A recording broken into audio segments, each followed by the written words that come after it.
PLC presents, brought to you by the donations of our faithful partners.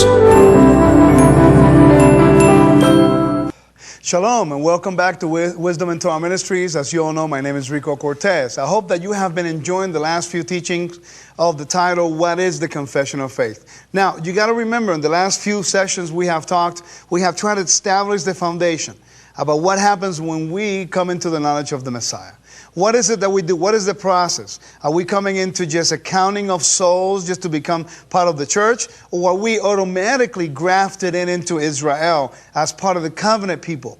So therefore, if we are grafted into Israel, what commandments are we to keep? The commandments of the Christian church that has been handed down from the Catholic understanding to the Protestant to now, following traditions of men and not according to the word of Yahweh? Or should we come back to the ancient path, the Torah of Yahweh given on Mount Sinai, actually given all the way from the beginning in the book of Genesis to Adam and so on and so forth? Now, in this last session, we're going to talk about, first of all, we're going to take verse by verse, chapter 4 of Romans 10, all the way to chapter 10. To verse 10. So we're going to go from verses 4 to verse 10. And I'm going to give you a verse by verse understanding of what Paul is using as a midrash. He's using a type of study, connecting dots. See, making connections in the Torah. There are 4 levels of understanding in the Hebraic thought. There's a pasha, the literal, there's the remez, which is the hint, and there's the midrash, looking into the text, and there's the sod, which is the hidden meaning. Now let's go back and let's go, one of the main frequently cited verses in regards to whether or not the law is done away with. In Romans chapter 10, verse 4 says this. Let's go to the screen for 1 second. And it says, "For Jesus is the end of the law for righteousness for anyone who believes." Romans 10, verse 4. Now, what's interesting is, if you look down in the bottom of that, the word for goal, or en, is telos in Greek, Strong's 5056.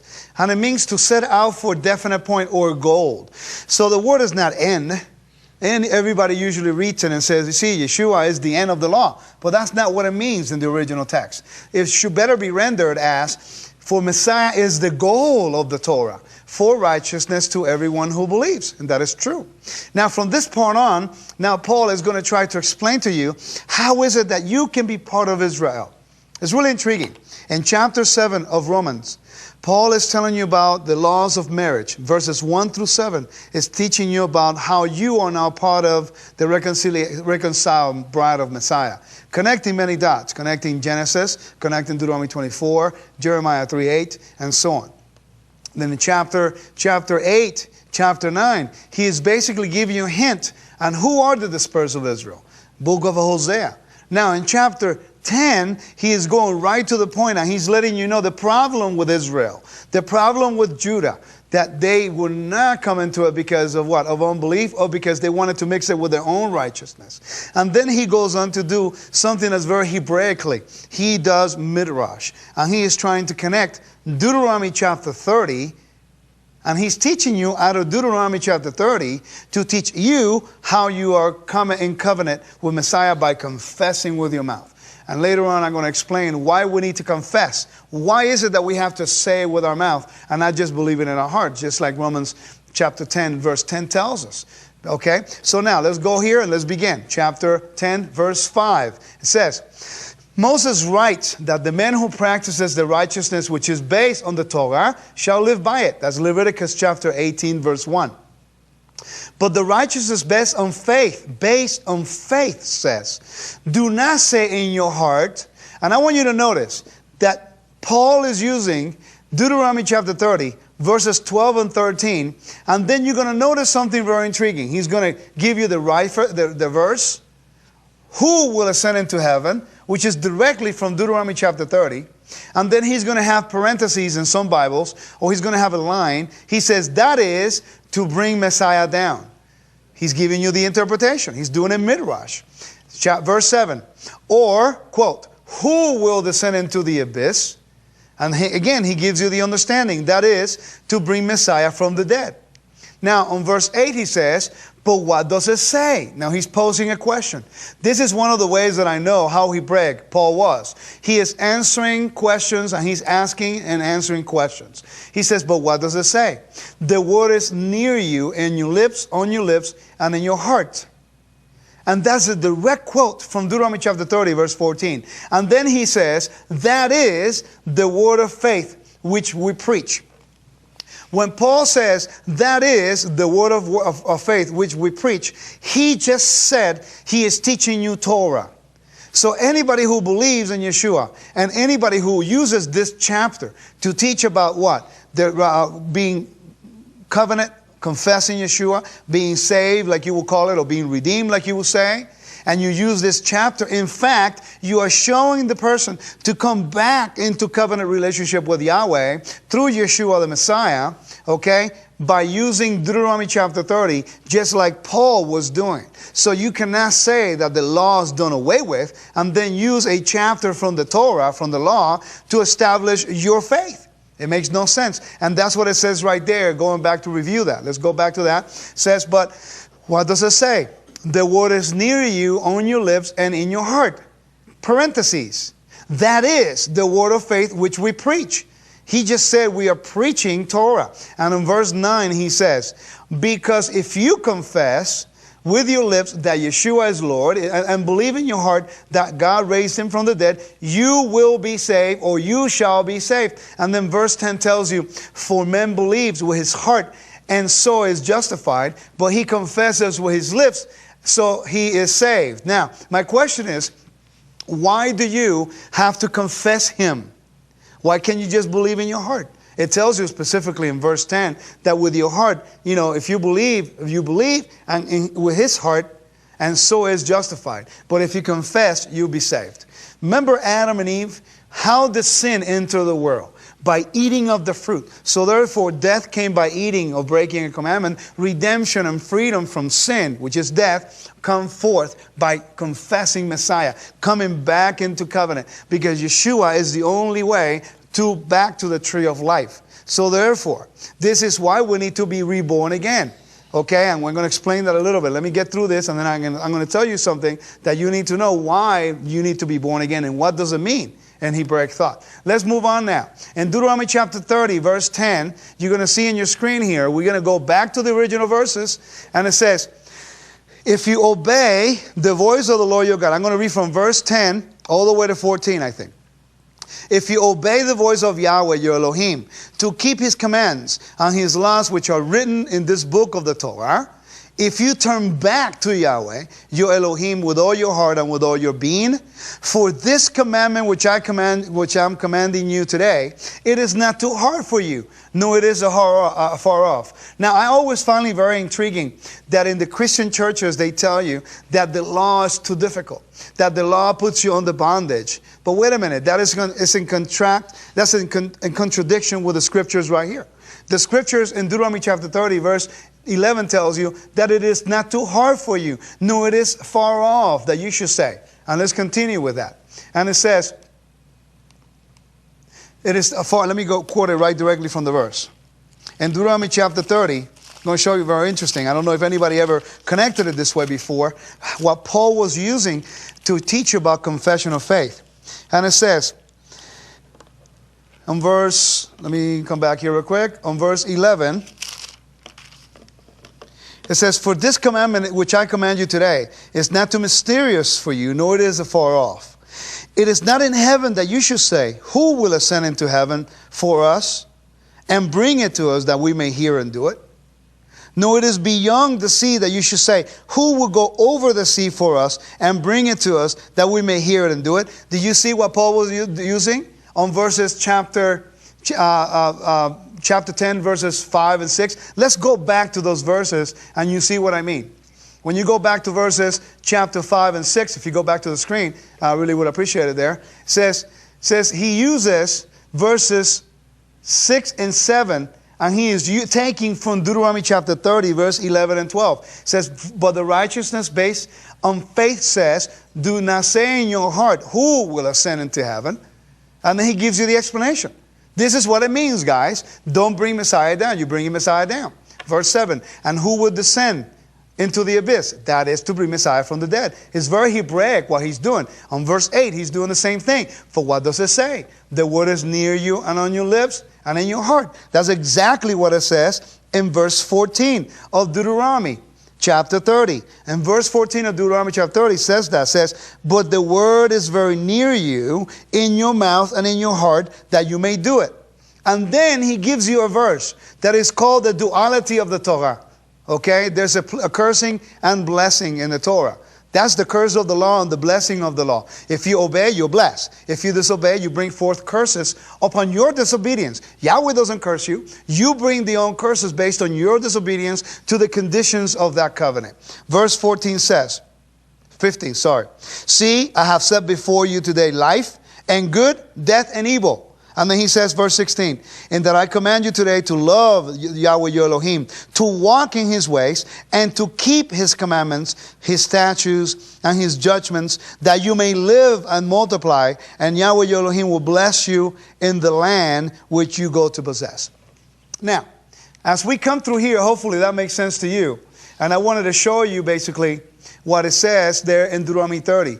Why is it that we keep saying that Paul was not using Torah or was teaching against the Torah when he is in fact using Torah in his teachings? There is a contradiction, because 99% of Christianity is not aware that Paul was a Pharisee of Pharisees. In other words, there was an oral law versus the written law of Yahweh. There was the oral rabbinical law or Pharisaic law, which they uphold a word above the word of God. And that is called in rabbinical Judaism, lo bashamayim hi. So if you go to the screen, you see what it is. And it says, lo bashamayim hi. It is not in heaven. What rabbinical Judaism has done, they have taken that verse, part of the verse, of verse 12 on Deuteronomy chapter 30, which says, it is not in heaven that you should say. Well, the rabbis eliminated the rest of the verse, and they only take the first part. It is not in heaven. Lo bashamayim hi. Now, what the rabbis teach is that lo bashamayim hi, the Torah is no longer in heaven. Yahweh gave it to Moshe. And Moshe now and the leaders of Israel are the only ones who have the authority to interpret Scripture. That's it. Even Yahweh has to submit to the rulings of the rabbis. You know, in your seat, you'll be going like, no way, it cannot be. But wait a minute. Christian pastors do the same thing. The Catholic Pope does the same thing. You know, isn't the Catholic Pope the vicar of Christ? Or he seats now as the leader in the church, and he does whatever he wants. And Christian pastors, they sit in the pulpit, they stand in the pulpit, and they say, thus says the Lord, when the Lord has not spoken. And they change the commandments of God.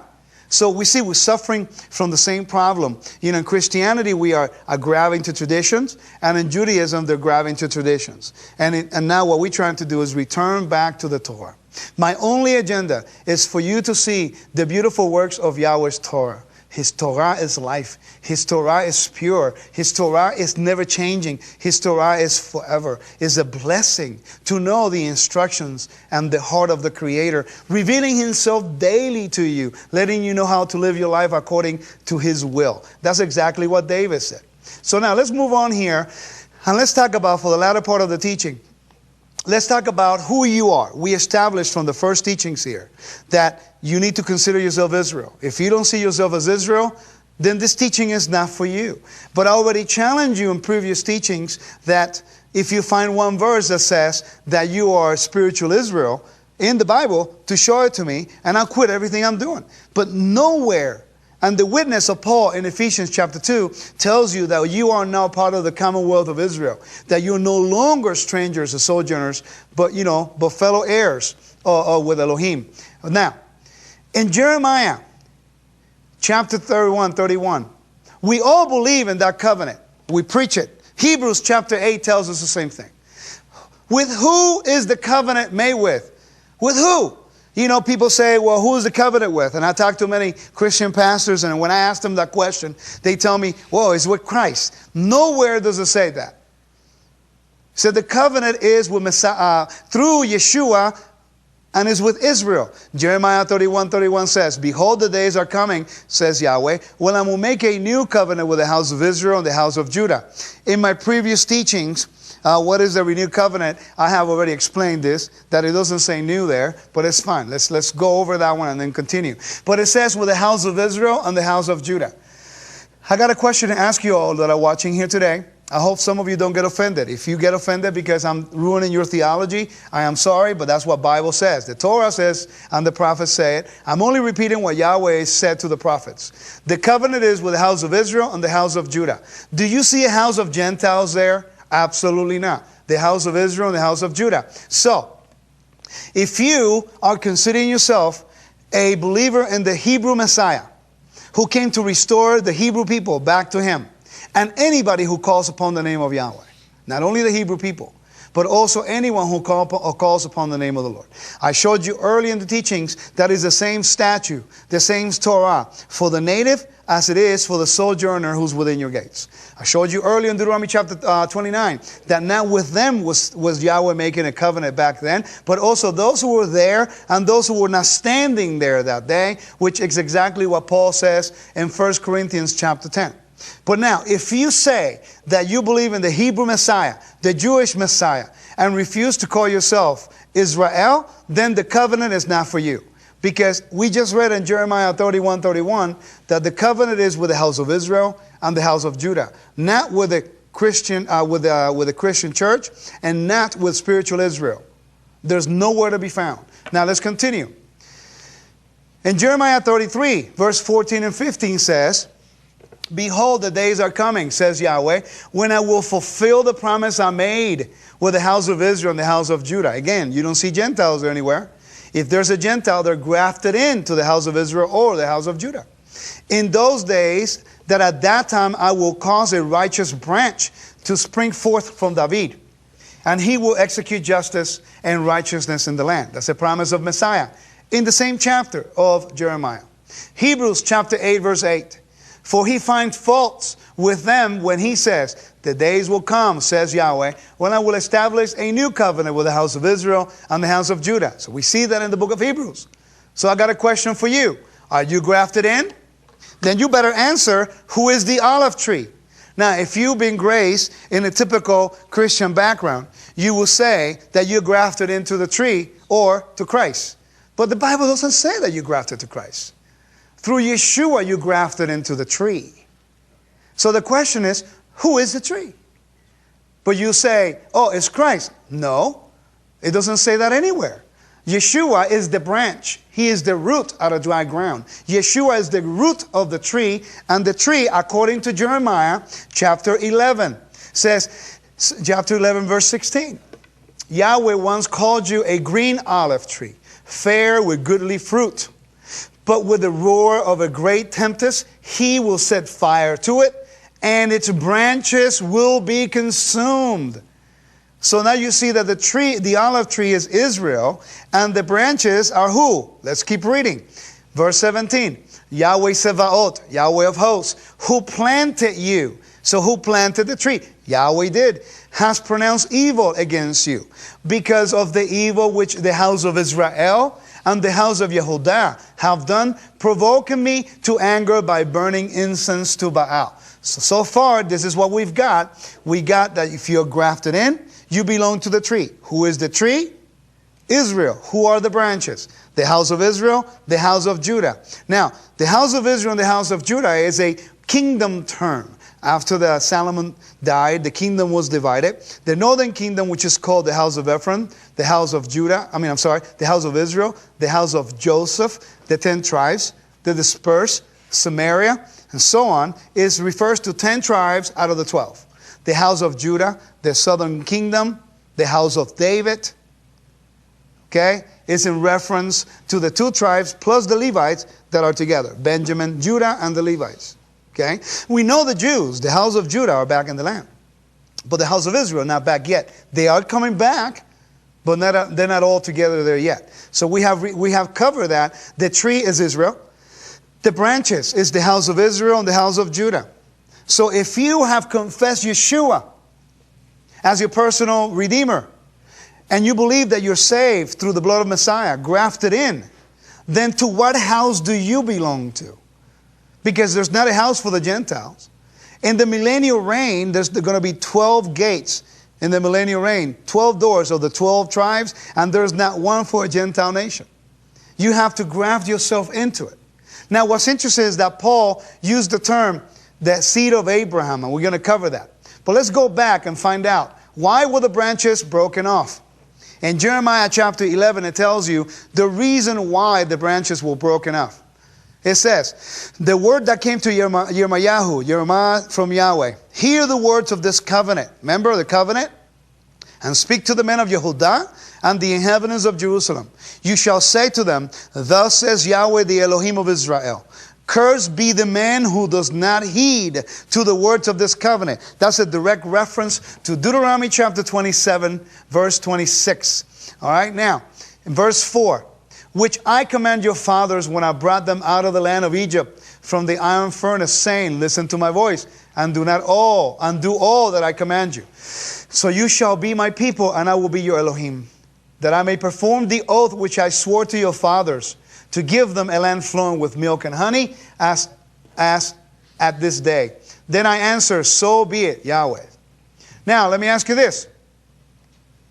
So we see here that the reason why the children of Israel, the house of Israel and the house of Judah, were expelled to the nations and scattered, okay, is because of disobedience to the covenant. We know that. So if you are a believer in Yeshua and you're back in the covenant by grace, by mercy, a Gentile who never had anything to do with the covenant with Abraham, Isaac, and Jacob, and now by the mercy, by grace, Messiah Yeshua has grafted you in. Shouldn't you obey the commandments of Yahweh, which was the reason why He came in the first place? Because our forefathers broke the covenant that He gave on Mount Sinai. I hope that makes sense to you. You don't have to believe me. We got to verify it in the Scripture. So this is a question for you. If Israel is the olive tree, then who are the branches? And this is what we're going to see. Because Romans 11 speaks about this. So let's go back to the screen real quick. If Israel is the olive tree, then who are the branches? The house of Israel and the house of Judah. Now that's very confusing nowadays to a lot of my Christian brothers, because in the modern day world, the word Israel and Jews are one of the same. But biblically, they are not one of the same. Biblically, basically, the house of Israel are 10 tribes. According to rabbinical Judaism, they're called the lost tribes of Israel. The house of Judah are the Jews that you identify as being Jews nowadays. So now, let's continue. It says, was Abraham grafted in?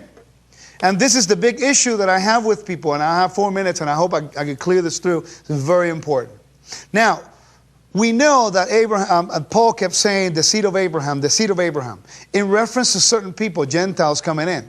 Why did he say that? Remember, Abraham was not a Jew. Abraham was not an Israelite. Abraham was a Hebrew. He crossed over, Ibrit. He crossed over. He came over, okay? So now, let's go back to Genesis chapter 12, verse 3. In Genesis chapter 12, verse 3 says, I will bless those who bless you, and him who curses you I will curse. And by you all the families of the earth shall bless themselves. So this is a promise about you being blessed by being the seed of Abraham. That's what Paul is using. But does it really say that in Hebrew? Now in Hebrew, the word says, according to the Baalei Tosafot, which is a rabbinical commentary, the Hebrew word nevrechu, represented by the word vinevrechu. In other words, the word bless in Genesis chapter 12, verse 3, the word bless, barach or bless, can also mean in the rabbinical understanding as nivrechu or v'nevrechu, which is a derivative of the Hebrew infinitive mavrich, which means grafted in. So in the Mishnah, Kilayim 7.1, and in the Talmud, in the Sotah 43a, it says basically, it render the word bless, or in that verse, it says, V'nevrechu v'chakol mishpechot ha'adama. It says, and by you all the families of the earth shall be grafted in. Now, I don't know if you get excited about this, but basically even the ancient rabbis understood that that verse in Genesis chapter 12, verse 3, it was a blessing to the nations to be grafted into Israel, the future nation that will come out of the seed of Abraham, through Isaac, the blessing one. So what's interesting is, let me repeat that again. It says, V'nevrechu v'chakol mishpechot ha'adama. In other words, and by you all the families of the earth shall be grafted in. Now, do you see where Paul is getting this from? Paul is not grabbing something out of thin air. He understood scriptures. He knew the scriptures verbatim by heart by the time he was 20 years old. So therefore, you also see this pattern in Romans chapter 11, verse 17, and that's what we're going to finish with. It says, but if some of the branches were broken off, and you, a wild olive shoot, were grafted in their place to share the richness of the olive tree, which is Israel, do not boast over the branches. Who are the branches? Okay, you know who they are. If you do boast, remember that it's not you that support the root, but the root that supports you. Messiah supports you because you are the tree. So the branches is the house of Israel and the house of Judah. So it's very intriguing that we have here all this stuff to understand how is it that we are, what is the confession of faith. Now remember, if you confess Yeshua as your Messiah, and if you confess Yeshua as the Redeemer in your heart, you need to come back to the Torah. I submit to you to come back to the Torah of Yahweh and follow in the footsteps of Messiah according to the perfect will of His Word. Listen, whatever you've been taught, please reconsider and come back to the beginning. Whatever you thought was right, would you be okay to know that maybe it wasn't right, that it is okay? Yahweh in His mercy knew that you did not know. And He wants to circumcise your heart again. Because, see, you've been redeemed, but now we need to obey. I hope these teachings have been edifying to you. It's a blessing to come to you in your house. Thank you for the opportunity. I love you all. Please send me an email whenever you want. May Yahweh bless you. Remember, Yahweh is truth, Yeshua is truth, His Torah is truth. Shalom.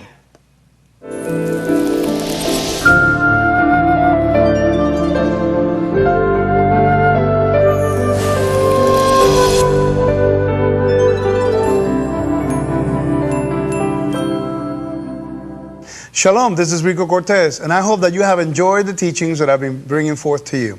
Now remember, do not believe anything that I say, verify everything that I say. Because the bottom line is how we can learn about the Word of Yahweh so we may obey, that we may do the will of the Creator, so we may live in blessings and obedience to our King and our Redeemer. You know, it is an honor to come to you and minister to you. And if you'd like to stay in touch, you can send me an email at wisdomintorah@yahoo.com, or you can go to my website, www.wisdomintorah.com, or if you choose to write, you can also write at P.O. Box 1845, Auburndale, Florida, 33823. Okay, it's an honor and a pleasure to come to you and minister to you. It really is. I'll tell you one thing. It is important that you recognize one thing. Yahweh is truth. His Torah is truth. I'll see you next time. May Yahweh bless you and keep you. Shalom. This program was produced by and for God's Learning Channel. If you enjoy this program, we need your support to keep this program on GLC. Please make your checks out to God's Learning Channel, P.O. Box 61,000, Midland, Texas 79711-1000. Please be sure to designate where your contribution is intended. It is very important to let GLC know which programs you enjoy and support.